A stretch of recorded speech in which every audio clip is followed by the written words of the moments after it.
Hi everyone, this is Amanda, and this will be our January 2021 club card.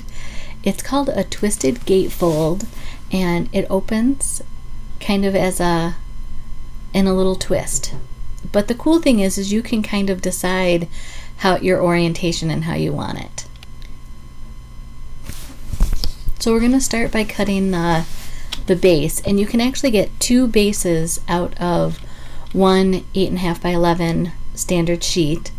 So it's 7.5 by 4 1/4. So I cut it down to 7.5, and then I split the 8.5 side to 4 1/4. So you get those two. And what you're going to do is you're going to make 3 panels out of this card: left, center, and right. And you do that by scoring at 2.5 inches, and then you can score at 5 inches. Or I turned the paper over. I found I was getting less of a gutter between the two folds if I scored at 2.5, turned the paper around, and scored at 2.5 again. This particular card base I must have cut very accurately because it was right on the 5-inch mark when I did that second score again. So you're going to line this up so that your diagonal lines go the same way. So from the upper left to the lower right of each side panel. And that's it. That's as hard as it is as far as this card. So now just do your burnishing of your fold so that it closes in that. And then the fold ends up in the middle of your front. So for me, you don't have to think about if it's a mountain fold or a valley fold. I fold the left side over, and then I fold it back to put the 2 folds in the center. And now the next hardest part is basically, I'm showing you here that if you use a color card base, which I really like, then I sent the center section so you could still have room to write a sentiment or greeting. But here's the next hardest part: deciding how you want to cover your triangles on the front and how to cut those triangles. So if you look, you can see where the fold is behind, and so I'm cutting from the upper left to the upper right. The leaves are what I want showing, so that's exactly how I'm going to cut it. I line it up on my little guillotine, and those are done. So now again, I hold the piece of paper up, and I'm going to go from the upper right to the lower left, and that matches your front. Again, line it up on the guillotine, cut it through. We're done. That's the hardest part of this card. So from here, all that you're going to need to do is pick your sentiment, pick your embellishments, and decorate. And sometimes that's the most difficult thing, but I feel like I always need birthday cards. So I'm using the D1960, I think, On Your Birthday stamp set. I really like it. It has a couple different belated birthday wishes, and I've been known to send birthday wishes a little late, but in this particular case I'm planning ahead, so I just used what's it say? I'm gonna grab the stamp set here. It says, "Some things just get better with age ...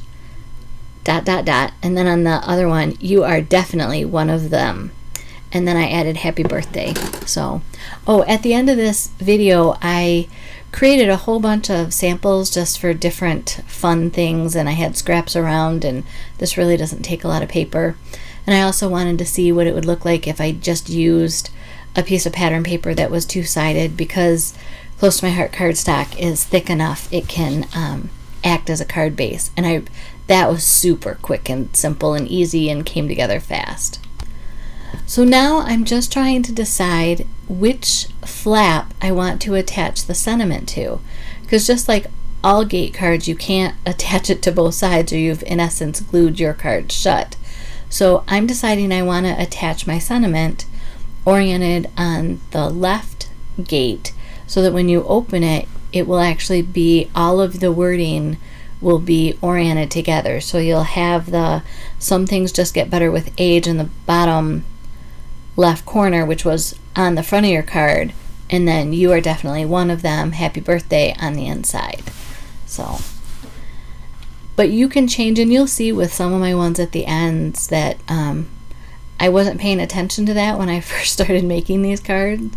And after a while, you know, you always learn something and improve. So you can just make those decisions, and now you have the tip up front. My sentiment doesn't end up being as long as the sentiment piece that I shipped or that I did originally. So you'll see here in a bit that I go ahead and cut down that right side. I did on a couple other cards. I actually left it longer, and then I cut the banner or the ribbon ends, and that was kind of cute too. So just be on the lookout for that. I'm inking the edges. It just gives it a little more depth. And then this is when I decide, oh, I'm going to cut that, and then realize, oh, I'm going to need my ink back out again so that I can ink the freshly cut end of the candy apple cardstock. Couldn't think of the cardstock name. It's a busy time in our house right now. We did just finish our family room remodel. Yay! But we don't have furniture in there yet. But it's the time that I should be finishing cooking dinner. But there was piano practice that happened, so I had to wait to do my voiceover. So there we go. So we got ink all around the edges of the cardstock, and now we can just assemble. And do keep in mind that you can't put glue along the whole thing. You just are adhering it to one flap of the gate. So I use my fingers kind of as a marker, and how I was holding it, I knew where I could apply the glue for that. And and I'm showing you on the back, you want to make sure you don't see it. The nice thing about liquid glue is when I opened it up, I kind of tilted the sentiment, but I still had time to correct that. So here's ones that I did. Here's ones, great English. Here are some that I did prior. This is the very first one that I did, and these to me are fun. This is the one that was all one piece of paper. I just cut the 4 1/4 by 7 1/2, score, added my front sentiment and my other inside sentiment, and that was it. Oh, I love the Serenity papers. This is one that I have these embellishments that I haven't used for years, and I kind of tucked the top sentiment under it so it helped it close better.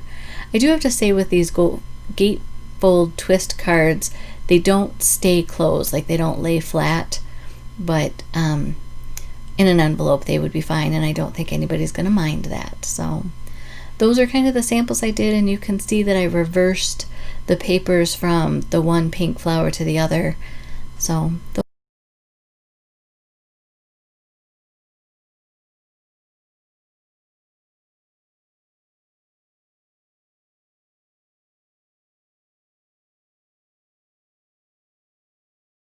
those are fun. Have fun, enjoy.